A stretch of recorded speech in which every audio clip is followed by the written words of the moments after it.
Welcome to the English news of Binh Phuoc Radio, television, and newspaper. You are with me, Thupaing, and let's take a look at the top stories.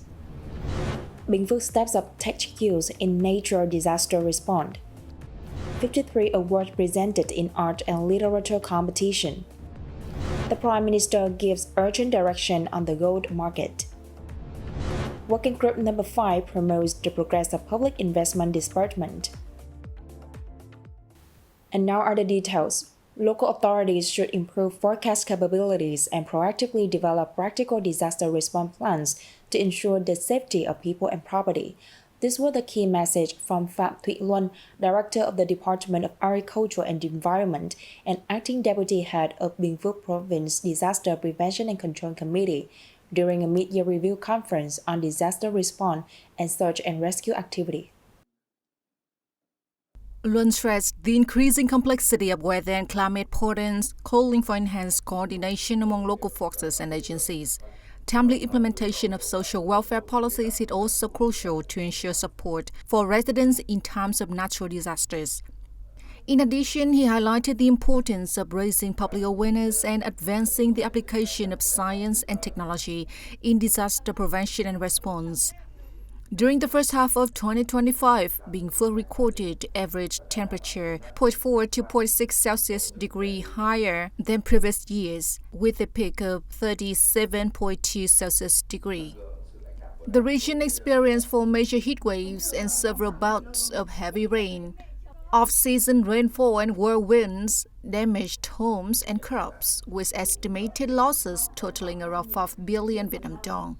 Military units mobilized nearly 1,000 personnel, including officers, soldiers, and militia members, to support local communities in clearing canals, streams, ponds, and helping mitigate the impacts of natural disasters. On May 14th, the Binh Phuoc Provincial Association of Literature and Arts held a ceremony to conclude and present awards for the Binh Phuoc Land and People Creative Writing and Arts Competition. Running from June 17, 2024 to March 1, 2025, the competition attracted 434 entries from 133 authors across and beyond the province. Entries spanned diverse fields, including prose, poetry, theater, đơn ca tài tử or amateur southern folk music, fine arts, photography, music, cinema, architecture, and folk arts. According to the judging panel, most works demonstrated creativity, clear expression, and strong alignment with the competition's theme, capturing the unique identity and symbolic imagery of Binh Phuoc's land and people.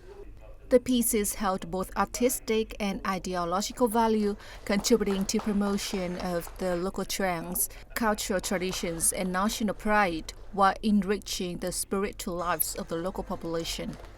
A total of 53 prizes were awarded, including 2 first prizes, 7 second prizes, 14 third, and 29 consolation prizes. As part of Digital Technology Week Binh Phuoc 2025, a training section on artificial intelligence applications was held on May 14 by the Provincial Department of Science and Technology in coordination with Dong Xoài City People's Committee. The session attracted a wide range of participants, including businesses, cooperatives, and local residents. Experienced AI experts led discussions on foundational AI knowledge and its applications for businesses, cooperatives, and everyday life. The workshop provided accessible, practical insights into the latest trends and real-world uses of AI. Through these sessions, participants are expected to better integrate advanced technologies into their operations and daily routines, paving the way for meaningful change in production, business, and local livelihoods.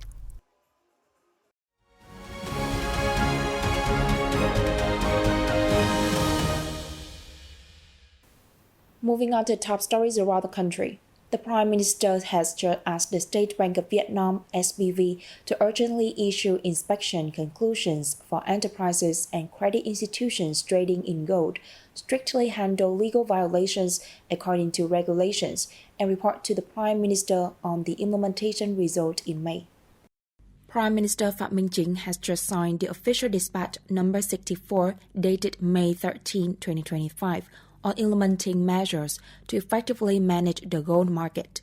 According to the official dispatch, apart from pending internal shortcomings, the unusual and unprecedented developments in the world geopolitical situation since the beginning of 2025 have pushed international gold prices to continuously increase, resulting in strong fluctuations in domestic gold prices and the growing gap between domestic and world gold prices. To ensure the effectiveness of state management and the development of a safe, healthy, and sustainable gold market, the Prime Minister requested the SPV to assume the prime responsibility for and coordinate with relevant agencies in continuing to seriously implement the assigned tasks and solutions to stabilize the gold market. At the same time, the SPV must closely monitor the development of world and domestic gold prices, promptly implement market stabilization solutions to prevent negative impacts on exchange rates, interest rates, currency market, and national financial safety. On the afternoon of May 14, Deputy Prime Minister Bùi Thanh Sơn chaired a meeting of Working Group Number 5 to inspect, urge, remove difficulties and obstacles, and promote the disbursement of public investment capital for 3 ministries, central agencies, and 13 localities. According to the report of the Ministry of Finance, as of April 30, 2025, 16 units of the Working Group Number 5 have allocated 104.6% of the capital plan assigned by the Prime Minister, of which 3 ministry, central agencies, and 8 localities have allocated on the assigned capital plans, and 5 localities have not made full allocation yet. Given the disbursement rate updated by the Working Group Number 5 for ministries, agencies, and localities, as of today, the disbursement rates have only reached 14 to 15%, still lower than the national average. Deputy Prime Minister Bùi Thanh Sơn stated that in the next few months, the rearrangement of the administrative apparatus and the merge of provinces will be implemented. If not carried out on time, construction progress will slow down. Ministry, central agencies, and locality should continue to strictly implement the government resolutions as well as directive and official dispatches of the Prime Minister on urging, allocating, and accelerating the deployment of public investment capital in 2025. In particular, it is necessary to firmly grasp the situation, clearly identify problems and causes of slow disbursement of each project to directly guide the removal or report to the competent authorities for settlement. There's a need to drastically focus on site clearance and remove difficulties in the supply of construction materials. The Deputy Prime Minister requested to promptly transfer capital from projects with slow disbursement to supplement projects with good disbursement and in need of additional capital. The acceleration of disbursement must be associated with ensuring the quality of works, not allowing negativity, corruption, and waste to occur, promptly handling officials who are incompetent, afraid of responsibility, pass the bucks, evade duties, and fail to complete disbursement tasks. Yesterday afternoon, the Ministry of Foreign Affairs coordinated with the Embassy of the Republic of Korea in Vietnam to organize the conference Meet Korea to exchange measures to promote trade and investment between Vietnam and the Republic of Korea. This event marked the 10th anniversary of the signing of the Vietnam-Korea Free Trade Agreement. This is also the year that Vietnam aims for breakthrough growth, the aspiration to transform itself to enter a new era of the nation's rise for its prosperous development. Deputy Prime Minister and Minister of Foreign Affairs Bùi Thanh Sơn emphasized that the Vietnamese government highly appreciates the business activities and contributions of Korean enterprises in Vietnam, especially the strong shift from the mere outsourcing fields to high-tech industries, energy, finance, banking, high-quality service projects. The participation and support of Korean partners is one of the important factors contributing to Vietnam's industrialization and modernization.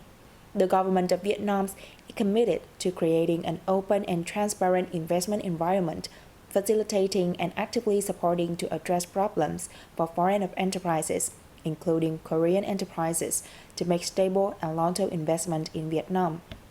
At the conference, the delegates focused on exchanging views and sharing visions and ideas, continuing to promote cooperation and connection, paving the way for new opportunities and new results in the cooperation relations between Vietnam and the Republic of Korea, with the win-win spirit for common prosperity. And that's all for today on BPTV News. Thanks for your watching and see you next time.